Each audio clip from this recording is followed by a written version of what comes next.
This attack on the Baghdad embassy by Iran's militias in Iraq was too much like Benghazi. Trump obviously saw that parallel.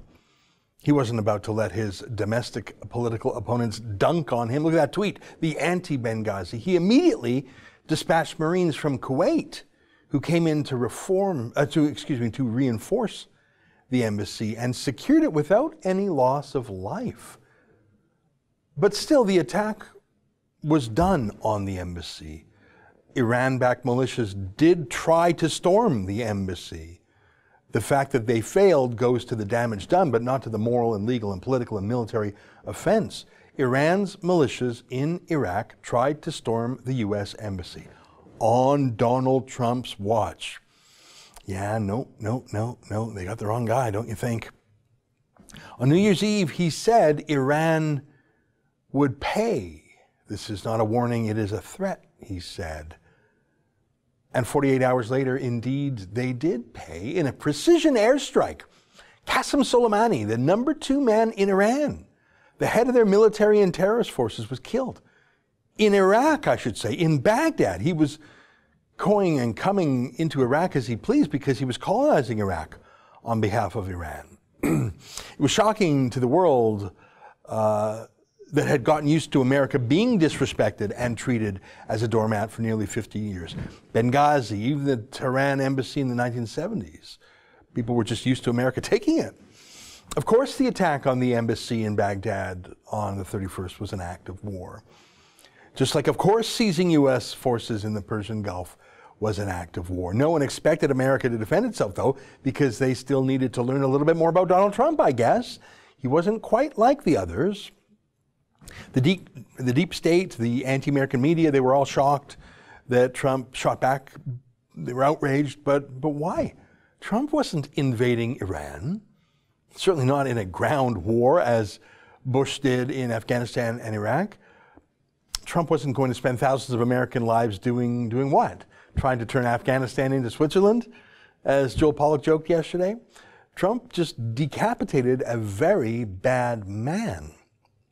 Look at the reaction, though. Here's Rose McGowan, a political Hollywood type. Look at that. Dear Iran, the USA has disrespected your country, your flag, your people. 52% of us humbly apologize. We want peace with your nation. We are being held hostage by a terrorist regime. We do not know how to escape. Please do not kill us. Soleimani. A little bit crazy. I don't blame Rose McGowan. She is messed up. She is one of Harvey Weinstein's rape victims. She shaves her head like Sinead O'Connor did. She's unwell, I think. But thousands and thousands of normal people repeated and retweeted her insane comments, none of whom objected to the Iranian assault on the U.S. embassy in the first place. They were actually sort of cheering for the bad guys, hoping to give Trump a Benghazi. Now, Rose McGowan's a Hollywood personality, but here's Chris Murphy, a U.S. senator, a Democrat, of course. Now, look at the two tweets for comparison, just days apart. Here's the first one. After the embassy attack, he's chiding Trump, saying, no one fears us, no one listens to us. America has been reduced to huddling in safe rooms, hoping the bad guys will go away. And then Trump fights back, and he tweets just the opposite. Did America just assassinate the second most powerful person in Iran? Oh, they can never be satisfied. Trump is always wrong, no matter what he does. He does nothing, he's wrong. He does something, he's wrong. But look at this glorification of Soleimani in the New York Times. Rare personal video of General Soleimani reciting poetry shared by a source in Iran about friends departing and him being left behind. Oh, it's so pretty. Look at him. Looks like a nice guy. He looks a little bit like George Clooney, doesn't he? I bet he's sort of smoldering like that. So they're playing a video of him reciting poetry with background music. They're treating a terrorist general like a great man or a celebrity. Of course they are. So was Canada's Globe and Mail newspaper. Look at this. Who was Qasem Soleimani and why was he an icon in Iran? Not a terrorist, not a murderer, he's an icon. Well, Trump knew that if he didn't explain things on Twitter, the media sure wouldn't explain it for him. This is why Twitter is so important to him. 60 million plus people can hear from him directly.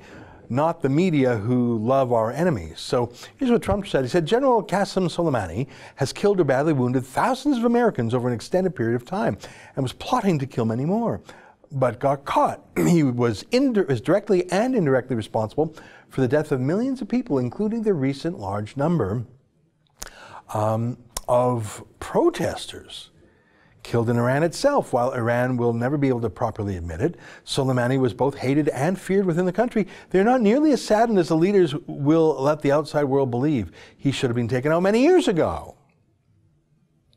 I think that's largely true. I mean, Soleimani was a terrorist general.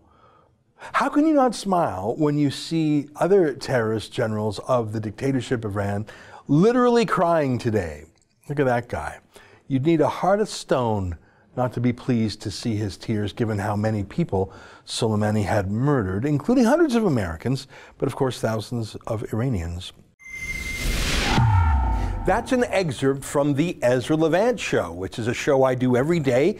I do a monologue, interview an interesting guest, and then I read my hate mail. But you've got to subscribe to it, which you can do at premium.rebelnews.com.